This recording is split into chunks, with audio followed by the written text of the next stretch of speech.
Muchas cosas se han dicho de Neon Genesis Evangelion desde su estreno, e interpretaciones acerca de esta gran obra del anime creada por Hideaki Anno hay tantas en el internet como las hay peces en el mar. Una de esas interpretaciones que con mayor coincidencia se encuentran en la red es a ese sentido existencialista con lo que la travesía de Shinji Ikari y compañía se va desarrollando. En un inicio parece ser un anime de robots gigantes o mechas como se le conoce en Japón, que no escapa de los convencionalismos. Un joven débil que deberá enfrentarse a su destino y convertirse en el héroe y que además se rodeará de mujeres hermosas.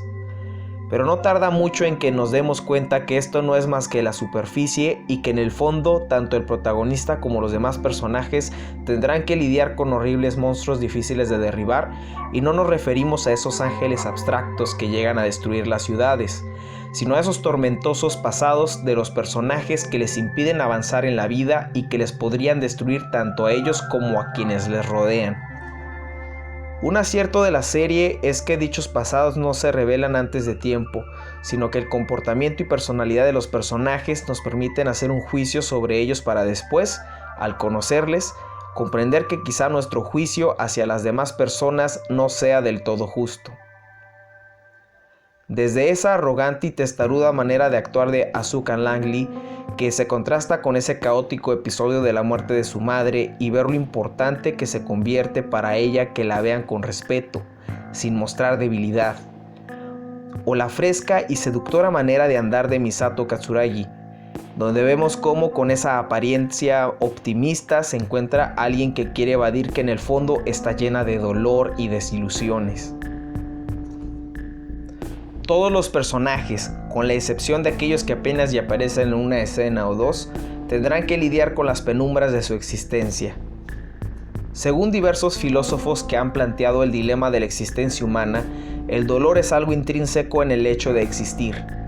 La manera en que la serie va demostrando el paralelo de las luchas interiores de los personajes con el hecho de que esto les impide luchar arriba de robots gigantes no es más que una manera de volver simbólico el discurso existencialista que personalidades como Jean-Paul Sartre o Arthur Schopenhauer planteasen en sus libros. El proyecto de instrumentalización humana, ese gran proyecto secreto al que se dirige el final de la serie, es una manera de desarrollar esa multitud de ideas filosóficas de forma audiovisual. Al ver que los personajes tendrán que lidiar en un espacio metafísico, donde vemos sus pensamientos y sentimientos de manera abstracta y desordenada, nos ayuda a comprender esa necesidad de entender que no somos las únicas personas que sufren en este planeta. Como decía el filósofo alemán Arthur Schopenhauer, en términos generales nada es más cierto. La pesada falta del mundo es la que acarrea los grandes e innumerables sufrimientos del mismo. Y entendemos esta relación en el sentido metafísico y no físico empírico.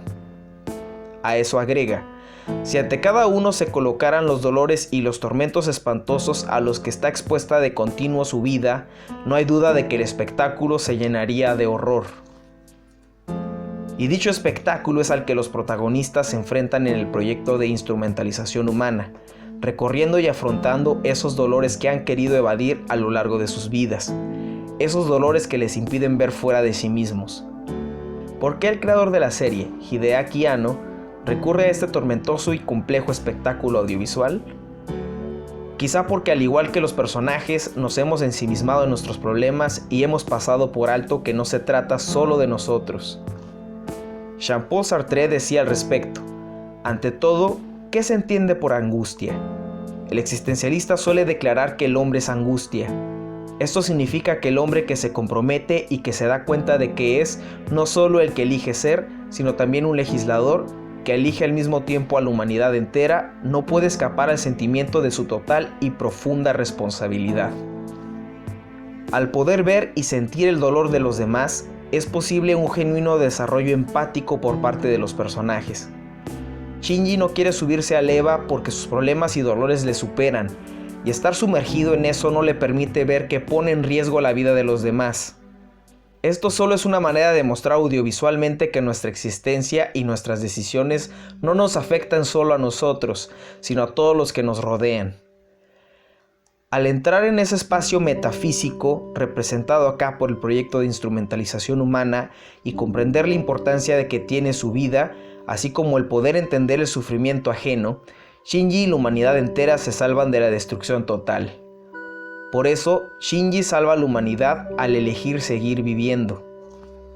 De nueva cuenta, citando a Sartre, cuando decimos que el hombre se elige, entendemos que cada uno de nosotros se elige, pero también queremos decir con esto que al elegirse elige a todos los hombres.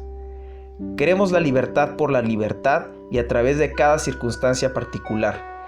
Y al querer la libertad descubrimos que depende enteramente de la libertad de otros y que la libertad de los otros depende de la nuestra.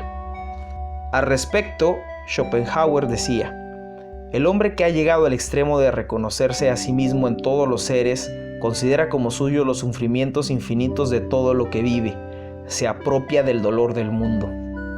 ¿Cómo es que estas ideas quedan claras en la serie? Además del desarrollo discursivo de su argumento, trama e historia, está la construcción audiovisual de por medio.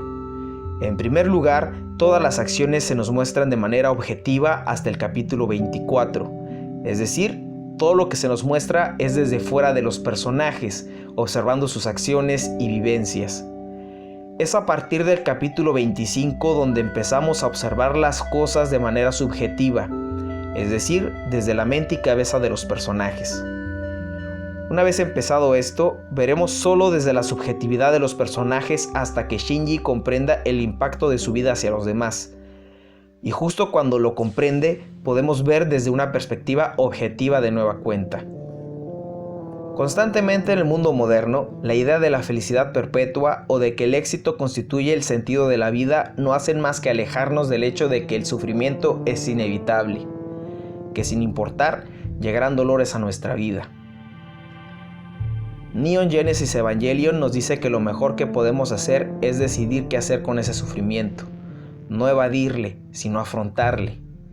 Que nuestra vida, por más insignificante que parezca, termina por afectar a quienes nos rodean, tanto para bien como para mal.